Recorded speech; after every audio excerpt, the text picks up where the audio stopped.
এখন বাজে দুপুর 3টে। কোনো এক কাস্টমার আমার দোকানে এসে ফোন করেছে চাল নেবে বলে, তাই আমি আমার আটি নিয়ে বেরিয়ে পড়লাম। আজকে একটু বেশিই ঘুমিয়ে গেছিলাম, তাই 2-3বার ফোন করার পর উঠলাম। তাই আমি আমার আটি নিয়ে বেরিয়ে পড়লাম এখন দোকানের উদ্দেশ্যে। কথাতেই আছে দোকানদার পেঁচা আর কাস্টমার লক্ষ্মী। তা আমি যাই দেখি। ফাইনালি আমি দোকানে চলে এসেছি। এখন আমি দোকানের শাটার খুলছি। এসে দেখি কাস্টমারটি নেই গো, বাট আমি আবার ফোন করলাম, বললো ঠিক আছে তুমি দোকানটি খুলো, আমি আসছি। তাই আমি দোকানটি খুলে রেডি করলাম। আমার নতুন ঘরে 1 বস্তা মুড়ি রাখা ছিল, কারণ মুড়ি দিয়ে গিয়েছিলো। তাই আমি ওই মুড়িটা আবার আমার দোকানে নিয়ে চলে এলাম।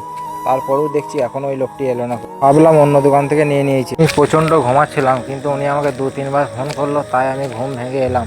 বাট এসে দেখছি উনি আর নেই গো, তাই খুব বোরিং লাগছিল। তারপর দেখলাম যে আমার ধারণাটাই ভুল, কারণ উনি অন্য একটা দোকানে গিয়েছিলো অন্য মাল নিতে, দিয়ে চলে এসছে। ফাইনালি ওনাকে আমি চাল দিলাম, উনি আমার কাছ থেকে চাল নিল। এরপর চলে যে আমার আর একটা ছোট্ট বন্ধু, এর সাথে একটু আমি হেসে খেলে মজা করে নিলাম, আড্ডা মেরে নিলাম। এইভাবে আমার টাইমটা পেরিয়ে গেল। তারপর আমি আমার আটি নিয়ে বেরিয়ে পড়লাম ঘরের জন্যে, কারণ আজকে মসজিদে আবার দাওয়াত ছিল। তাই আমি ঘর চলে গেলাম। তাই আমি মসজিদে এসে এই ছোট্ট ছোট্ট ভাইপোগুলোর কাছে এসে রোজাটা খুলে নিলাম। ভাইপো ভাগনা সবই আছে, এদের সাথে বসে আজকে আমি 26টা রোজার ইফতারি করে নিলাম। তো বন্ধুরা সবাই ভালো থাকো, সুস্থ থাকো। আমার এই ভিডিওটি যদি ভালো লেগে থাকে একটি লাইক আর ফলো করে দিও।